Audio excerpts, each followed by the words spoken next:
La grande interview sur CNews et Europe 1 et tandis que les débats budgétaires reprennent ce lundi à l'Assemblée nationale, mon invité a la lourde tâche d'expliquer le cap économique du Rassemblement national. Il est d'ailleurs le monsieur budget du RN. Bonjour et bienvenue. Bonjour Madame Mabrouk. Jean-Philippe Tanguy, merci d'être là. Que répondez-vous ce matin à la ministre des Comptes publics, Amélie de Montchalin, qui a affirmé hier sur nos antennes CNews et Europe 1 que le projet économique du RN et de LFI, c'est un peu blanc-bonnet et bonnet blanc. Ils sont tous deux dangereux et simplistes. Mais je lui réponds que toutes les caricatures, toutes les insultes un peu pitoyables, parce qu'elle a dit aussi qu'on était bêtes, incompétents, ne cacheront pas le budget qui est présent aux Françaises et aux Français et que malheureusement, si on n'arrive pas à le bloquer au final, nos compatriotes devront payer. Donc, Madame Montchalin, c'est 19 milliards de hausse d'impôts net et c'est encore une hausse de dépenses de 28 milliards d'euros. Donc, au lieu de parler des autres tout le temps en racontant, il faut bien le dire, n'importe quoi, Madame de Montchalin ferait mieux de nous expliquer comment elle arrive à un tel budget de faillite. On va quand même aussi avoir une loi cette semaine qu'on appelle la loi de fin de gestion des comptes. Et le déficit public a un petit peu baissé de 0,4 points. Et vous savez, uniquement grâce aux impôts. On va y venir. D'après la Cour des comptes, comme on l'avait dit, c'est que des hausses d'impôts en 2025. Montchalin dit, est-ce que vous le contestez ce matin, que certains des impôts, des amendements, les vôtres, sont anticonstitutionnels, contraires au droit commun, comme par exemple la taxe sur les rachats d'actions ou encore celle sur la fortune financière, contraire au droit. Ça ne devrait pas l'inquiéter si c'est contraire au droit, puisqu'ils ne seront pas appliqués alors. Non, mais tout ça n'a pas de sens. Oui. Mais alors sur le fond, excusez-moi, on peut pas faire. ou bien c'est important, Madame Mabrouk. On ne peut pas faire 2 semaines partout dans tous les médias en expliquant qu'il y a des horribles taxes qui vont taxer tout le monde et à la fin dire elles s'appliqueront pas. Donc on voit bien en fait que tout ça c'est du mensonge. Donc Madame Montchalin ment 2 fois. Elle ment sur le montant de ces taxes qui n'est pas du tout ce qu'elle dit. Elle ment sur la nature de ces taxes. D'ailleurs peut-être qu'on y reviendra parce que l'essentiel c'est pas des taxes, c'était des moyens de lutter contre la fraude fiscale, ce qui permet de baisser les taxes ensuite. Et j'espère... je vous à la fin, ça s'appelle comme un impôt, monsieur Tanguy, et une taxe. Vous contestez ? Non, parce que si vous avez un certain nombre de multinationales, des multinationales étrangères, qui font du bénéfice en France, par exemple Starbucks, McDonald's, un certain nombre d'entreprises comme ça, qui ne sont pas à plaindre, qui s'organisent pour que leurs bénéfices ne soient pas imposés en France, mais soient imposés dans d'autres pays, eh bien, ce sont les Françaises et les Français qui payent. Le boulanger du coin, il vous vend une baguette, il paie ses taxes. Le McDonald's, il vend un Big Mac, il ne paie pas ses taxes. Donc, qu'est-ce qu'il doit payer à la fin? C'est ceux qui sont honnêtes. Parlons de la fin, d'ailleurs. Comment on peut présenter une taxe alors qu'en fait, tout ça vise à lutter contre la fraude fiscale et à la fin, si vous, avec la politique... Ou l'optimisation fiscale, plutôt. Les mots ont leur importance. Oui, mais il faut aussi ne pas utiliser les mots pour maquiller des phénomènes qui malheureusement vont au-delà de l'optimisation fiscale. Vous les accusez de fraude fiscale? C'est pas que je les accuse, c'est que c'est devant tout le monde. C'est à la justice de s'en saisir. Mais la justice s'en est parfois saisie, mais l'Union européenne ne nous aide pas. Et vous savez que l'Union européenne, malheureusement, au sein du marché commun, protège un certain nombre de paradis fiscaux, le Luxembourg, Malte, Chypre, l'Irlande. Moi, j'ai le courage de donner le nom, je ne me cache pas derrière mon petit doigt, contrairement à la ministre. Donc tout cet argent qui s'envole, c'est l'argent des Français. Et ça explique le montant aussi des impôts. Il y a l'incompétence du gouvernement. Mais si chacun ne paie pas sa juste part, ce sont les honnêtes gens qui payent. Moi, je ne veux pas, et le Rassemblement national ne veut pas, que ce soit les honnêtes gens qui payent. En tout cas, à la fin, il y aura 19 milliards de hausse d'impôts. Et ça, c'est que Madame Montchalin et ses amis macronistes. Mais à la fin, semble-t-il, le budget ne passera pas. En tout cas, vous ne voulez pas le voter, quoi qu'il arrive. Parce qu'on sait comment ça va finir. On voit bien aujourd'hui qu'il y a un arrangement avec les socialistes et avec les amis de M. Wauquiez qui restent un peu bouche bée, il faut bien dire, devant ce qui se passe, avec des hausses d'impôts prévues par le gouvernement qui sont beaucoup trop importantes parce que les impôts en France sont déjà très importants. Donc on rajoute du malheur au malheur. En 2025, une fois de plus, l'ensemble de la baisse du déficit, ça n'a été que des impôts. C'est-à-dire qu'ils sont incapables de baisser la dépense publique et donc ils font payer les Françaises et les Français. Mais aussi au Sénat. Parce qu'au Sénat, qu'est-ce qui s'est passé ce week-end? 9 milliards d'impôts de plus. Vous confirmez que les délais, Jean-Philippe Tanguy, ne seront pas tenus parce qu'il reste une semaine, c'est avant le dimanche 23 novembre, le texte ira au Sénat et que le gouvernement garde bien au chaud son arme secrète des ordonnances et pourra donc choisir entre les amendements. C'est ce qui se profile selon vous? Oui, je le crains. Nous avons alerté depuis le premier jour en avance puisque j'avais des informations venant de Bercy disant que c'était évidemment l'option qui était retenue. Et moi, j'aime pas qu'on mente aux Français. Donc, Monsieur Lecornu, derrière son air débonnaire... C'est pas un mensonge. Là, ça s'appelle la stratégie. Oui, si, c'est quand même mentir. Parce que vous savez, quand vous dites aux gens, c'est le Parlement qui va décider, on va prendre tout le temps qu'il faut, en sachant qu'en fait, en disant qu'on va prendre tout le temps qu'il faut, on arrive à la fin à ne pas demander l'avis du Parlement et à faire à la fin ce que Monsieur Lecornu avait décidé dans un bureau au tout début, c'est prendre les Françaises et les Français pour des imbéciles, ce qu'ils ne sont pas. Mais qui et moi, je pense que les Françaises et les Français vont encore surprendre les macronistes en étant beaucoup plus malins qu'eux.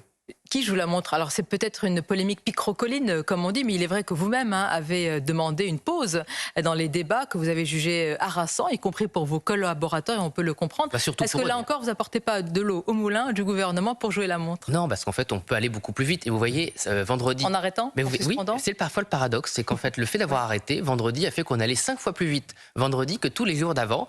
Donc vous voyez que parfois, un peu secouer le cocotier, ça permet d'accélérer les choses et d'arrêter de perdre un temps. Parce qu'effectivement, beaucoup de gens jouent la montre. Le gouvernement et les partis qui le soutiennent ont déposé près de 2000 amendements. Alors, les gens qui nous écoutent se disent, ça veut dire quoi? Bon, bah, un amendement, c'est 2 minutes. Donc, je vous laisse faire le calcul. C'est beaucoup de temps. C'est Il est fait pour vite saboter le butin. Bien C'est fait pour sûr. saboter. Et donc Et la gauche, chaque petit amendement est longuement défendu et ça parle et ça s'écoute bon, parler. ça c'est, j'allais dire, le propre du Parlement. Non, c'est le propre de la gauche de s'écouter parler. Et mais ça s'écoute parler, ça polémique sur rien et on n'avance pas. Donc il faut avancer. Et vous savez pourquoi aussi la gauche, les droites, ne veulent pas aller au deuxième parti? Parce qu'ils ne veulent pas s'attaquer aux dépenses. Alors là, aujourd'hui, on travaille sur les recettes et la deuxième partie, c'est les dépenses. Et ils ne veulent pas s'attaquer aux dépenses parce qu'ils n'ont pas de proposition en commission des finances. Attendons. Avant un procès d'intention, on va voir ce qu'il on en l'a vu. sera. Oui. Aucune réduction de dépenses. Vous avez le monopole justement de la réduction des dépenses. Écoutez, je le constate, puisqu'en Monsieur commission des Tanguy, finances... vous avez le monopole de la réduction des dépenses. je dans ce le pays. revendique. Vous êtes le seul parti. Je le revendique, en tout cas en commission des finances, parce que tous les partis ont proposé des hausses de dépenses, y compris les Républicains, qui ont déposé des amendements pour augmenter la dépense sur l'aide au développement, sur l'action extérieure de la France. Et il n'y a que le Rassemblement national qui a proposé des dizaines de milliards d'euros de baisse de dépenses. Donc je comprends que tout ce petit monde ne veuille pas que ça se voit. Ils veulent bien cacher la poussière sous le tapis. Et de toute façon, Mme Mabrouk, la situation des finances de la France, c'est quoi? C'est 51 années de déficit, de dépenses à Jean-Philippe Tanguy, la et poussière à la fin, c'est faire payer les Français. La poussière sous le tapis, là, il n'y a plus de tapis, tellement il y a de poussière, parce que depuis l'aveu de l'ancien ministre de l'économie, Bruno Le Maire, sur le dérapage des finances publiques, alors vous hurlez au maquillage, au mensonge.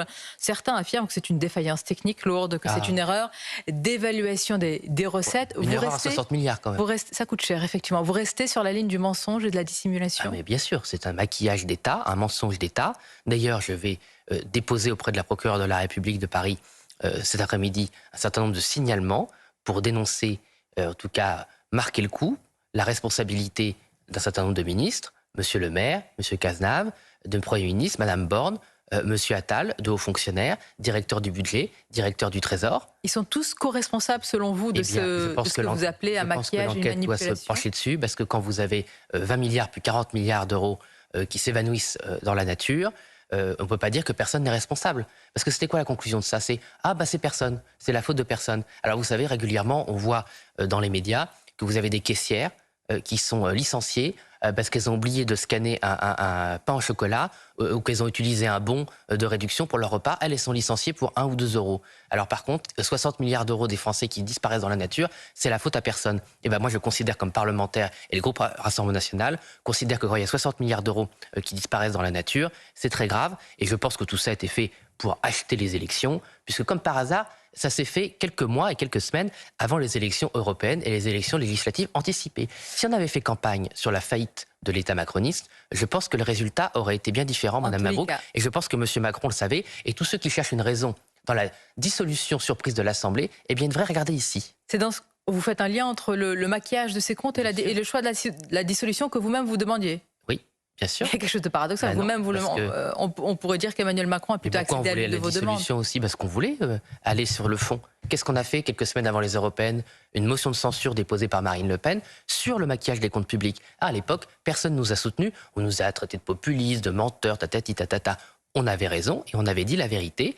Et j'espère qu'un jour, cette vérité éclatera, parce que c'est l'argent des Françaises et des Français et la situation des comptes publics est très grave. D'ailleurs, à l'époque, on avait parlé de quoi? De la purge. La purge, elle est là. Et des 19 milliards d'impôts encore appliqués dans la poche des Français. C'est dans ce contexte que s'ouvre aujourd'hui le sommet Choose France. C'est vraiment 100% français, au cours duquel le Premier ministre Sébastien Lecornu doit annoncer des investissements qui se chiffreront, dit-on, en milliards d'euros selon le gouvernement. Est-ce que vous croyez vraiment que tout ce dont on vient de parler, l'avalanche malgré tout de taxes, la foire aux impôts, est de nature à rassurer les patrons? Évidemment que non. Y compris venant de vous. Mais nous, on ne propose aucune hausse d'impôt sur la production. Au contraire, on propose... Aucune hausse d'impôt.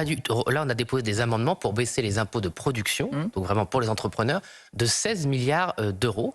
Et si on nous avait suivis, par exemple, Il y a 10 jours, il y a eu un scandale. Il y a des patrons de multinationales aussi. Hein. Mais, et donc les impôts qui ont visé ces multinationales sont inquiets. Mais il s'agit aussi d'impôts multinationales qui produisent en France. Et une fois de plus, moi, les patrons que j'ai rencontrés sur la lutte contre la fraude fiscale, ils ont très bien compris la différence et ils ne sont pas tombés dans la grosse manipulation, le gros rouge qui tâche du gouvernement. Ils savent très bien à quoi s'en tenir. Donc nous, c'est des baisses massives d'impôts sur la production, sur ceux qui produisent en France.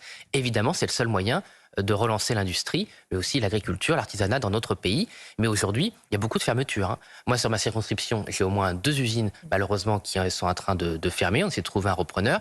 Sur l'ensemble du territoire, par exemple, l'agroalimentaire souffre beaucoup.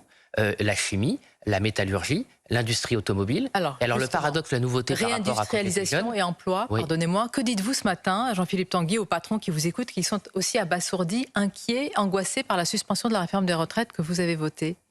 Je ne pense pas qu'ils soient inquiets, sincèrement, sur la suspension de la réforme des retraites. Ils ont dû vous le dire. Non, sincèrement, non. Le temps qui est passé par les politiques et les médias sur la réforme des retraites est disproportionné par rapport aux patrons. Pourquoi? Parce que c'est pas eux qui payent la réforme des retraites. On peut critiquer la réforme des retraites par rapport au déficit public, il y a des choses à dire. Il y a des réformes à faire, comme proposent Marine Le Pen et Jordan Bardella, pour favoriser l'emploi des plus jeunes, l'emploi des femmes qui ont des temps partiels subis, les personnes en situation de handicap qui voudraient travailler. Là, il y a des choses à faire. Mais les patrons, ils sont inquiets sur les normes complètement dingues, sur l'invasion, la submersion des produits chinois et de la concurrence déloyale. Jean-Philippe Tanguy, pardonnez-moi, quand on voit le montant de la subvention que verse l'État pour combler le déficit des retraites des fonctionnaires, c'est à peu près combien? 30 milliards. Non, 40 et quelques. Non, 30 milliards. À 10 milliards près, c'est pas une paille. Non, mais 30 milliards. Les patrons sont comme tous les citoyens inquiets. Non, mais ils sont inquiets, Madame Mabrouk. Pourquoi? Parce que le déficit public n'est pas maîtrisé. Mais la situation des retraites en elle-même ne pèse pas aujourd'hui. C'est Nicolas qui paye et qui trinque à la fin. Madame Mabrouk, sur les retraites. Mais Madame Mabrouk, le problème de notre pays sur les retraites, c'est le faible taux d'emploi. Je l'ai dit, les jeunes, les femmes en temps partiel subi, les personnes en situation de handicap, nos aînés qui sont souvent au chômage. Moi, dans ma permanence, la première cause de rendez-vous, c'est des personnes qui ont 58, même 62 ans, qui n'ont pas de travail. Donc le problème, c'est l'activité française. Or, vous voyez bien que les usines aujourd'hui, elles ferment à cause de quoi? Elles ne ferment pas à cause de la réforme des retraites, Madame Mabrouk. Elles ferment à cause des impôts de production, des normes et de la concurrence déloyale. Aujourd'hui, les entreprises qui délocalisent, elles vont où? La plupart du temps, elles vont en Europe de l'Est, avec l'argent des Français, la contribution à l'Union européenne qui a augmenté, malgré la mobilisation du Rassemblement national, de 8 milliards d'euros la semaine dernière. Là, pour l'Union européenne, il y a plein d'argent. Cet argent, il sert à quoi? Il sert parfois à équiper des sites industriels qui accueillent des usines françaises. Donc les Français, ils paient 2 fois. Ils paient les impôts pour payer la Commission européenne, mais ils paient par les usines et les agriculteurs qui partent, à l'Est. Et qui le dénonce, à part le Rassemblement national aujourd'hui? Personne. On voit encore le grand projet européen, alors que c'est un projet de pillage des Français et d'ouverture des portes à la Chine. On entend votre volonté de rassurer aussi les patrons, de murmurer à leur oreille. Que répondez-vous aux critiques, peut-être une fois pour toutes? Jean-Philippe Tanguy, d'abord, certains vous accusent, vous, d'être un peu beaucoup, d'ailleurs, la ligne socialiste au sein du RN, et vous, comme Jordan Bardella, de ne pas avoir travaillé en réalité, de ne pas connaître le monde de l'entreprise, si ce n'est à travers ou un stage, ou alors une période d'alternance. Non, mais moi, j'ai beaucoup travaillé dans ma vie.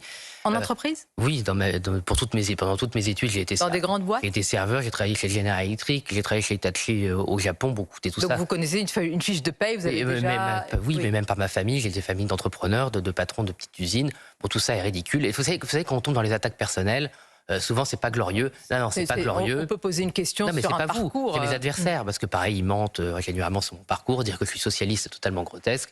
Je suis d'une famille, d'une tradition gaulliste. Je me bats depuis des années la question. Je suis rentré par Alstom de la désindustrialisation. J'ai essayé de mettre par mes travaux à la commission finances avec tous mes collègues commissaires finances la question des comptes publics.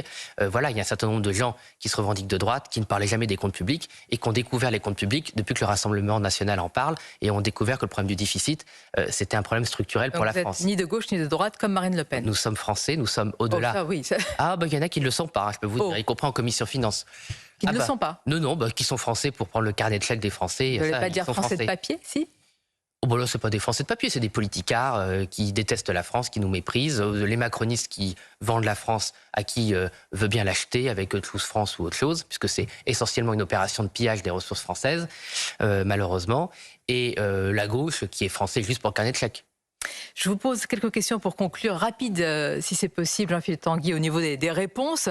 Quel titre de chanson vous pourriez inspirer à Alain Souchon qui a dit qu'il ne croyait pas que les Français soient assez cons pour faire élire le RN pour 2027? Si vous aviez un titre en tête. Allô maman bobo, mais gros bobo parisien. Jordan Bardella s'est plaint de ne pas avoir été invité à la cérémonie des commémorations des attentats du 13 novembre, mais aucun chef de parti n'était invité. Était-ce vraiment le moment de polémiquer sur un tel sujet, à un tel moment? Je ne crois pas que Jordan ait polémiqué. Il a voulu faire savoir qu'il aurait voulu être présent au nom des 35% de Français qui nous font confiance. Le RN a vivement critiqué la démarche d'une messe en l'honneur de Pétain. Qu'incarne l'homme à vos yeux? Malheureusement, la collaboration d'État. Hein. Voilà, monsieur Maréchal Pétain a trahi. Le maréchal, ouais. Oui, c'est vrai, il a perdu son titre militaire, vous avez raison de le dire, mauvais. Et voilà, la trahison, la collaboration de l'État, le pétinisme. C'est quoi le pétinisme? C'est ne plus croire en la France et croire que la solution vient du parti de l'étranger. Moi, je laisse ceux qui nous écoutent qualifier aujourd'hui ceux qui croient que l'avenir de la France, c'est le parti ou les partis de l'étranger. En tout cas, c'est pas le Rassemblement national, c'est le moins qu'on puisse dire. Jean-Noël Barrot s'est encore félicité hier, Jean-Philippe Tanguy, de la libération de Boualem Sansal, fruit, dit-il, d'une diplomatie discrète, efficace, et un désaveu, dit-il aussi, pour les partisans de la méthode forte, celle que, entre autres, vous avez défendue. Que lui répondez-vous? Mais que M. Barrot, là, choisit de polémiquer dans un moment d'unité nationale. On est très émus.